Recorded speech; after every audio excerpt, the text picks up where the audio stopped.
সকালবেলা 6টা বাজে ঘুমের থেকে উঠে গোসল করে তারপর আমরা কাজে যাই। এমনও দিন আছে আমরা সকালবেলা নাস্তাও করি না, রাতের 8টার পরে আসি কাজ থেকে, আইসা যে খানা খাবো ওই শক্তিটাও থাকে না, সেখানে আমাদেরকে রান্না করে তারপর খাইতে হয়। আমাদের কোনো ছুটি নাই, একদিন আমরা ছুটি পাই ওই দিন আমরা ঘর গুছাইতে কাপড় ধুইতে এটা সেটা করতে করতে চলে যায়। কাপড় ধোয়ার জন্য যে মানুষ রাখলে তো টাকা যাবে, বেতন দিতে হবে ওদের, ওই টাকাটা বাসায় আপনাদেরকে পাঠাই, তারপর ওইটা দিয়ে আপনারা ফুটা নিবেন। আর এই যে ইস্ত্রি করা, এই যে ভাজালা কাপড় বেরা ঘুরেন, আর এই যে কাপড় আমরা কাপড় পরতে পারি না ওইখানে। এই যে এখানে দেখেন না ভালো ভালো কাপড় পরে ঘুরতেছি, এটা খালি আপা আম্মা আত্মীয় স্বজন দেখে ভাবে যে পোলা অনেক সুখে আছে। ওখানে তো জামা কাপড় পরার টাইমই পাই না আমরা, কখন জামা কাপড় পরবো? সারাদিন তো ইউনিফর্ম পরেই থাকা লাগে। রাতের বেলা বেলা খাওয়ার পরে এই যে 5টা মিনিট মা বোন বাপের সাথে কথা বলি, ওইটাই আমাদের জীবনে সারাদিনের সুখ।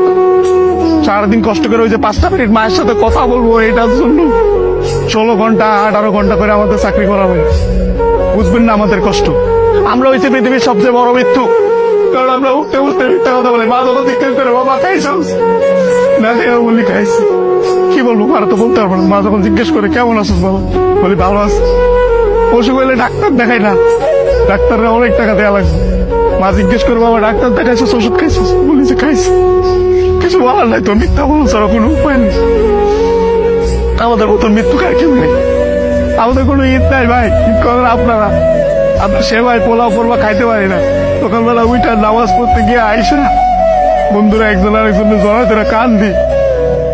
আর মা বাপ নাই, কি ঈদ করবো? ঈদ তো করেন আপনারা। আমি আমার মার চেহারা 5 বছর ধরে দেখি না। 5 বছর পরে আমি দেশে এসেছি। যেই ছেলে মায়ের হাতে খাবার না খেলে পেট ভরতো না, ওই ছেলে মায়ের চেহারা দেখি না 5 বছর। ঈদের সময় জিজ্ঞেস করে বাবা কাপড় সময় কিনছিস, বলে কিনছি, কিন্তু কিনি না। 5 বছর ধরে 1 বছর পরে ঈদ করতেছে।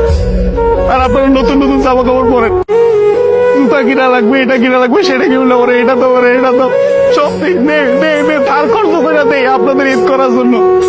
খুব ইচ্ছা করে ঈদের মধ্যে চলে আসে, কিন্তু ছুটি পাই না। 5 বছর পরে ছুটি পাইছে। আপনি তো বলেন জুয়া খেলে, মেয়েবাজি করে, এগুলো স্বপ্ন, এগুলো স্বপ্ন, এগুলো আপনারা করতে পারেন, আমরা তো চিন্তাও করতে পারি না।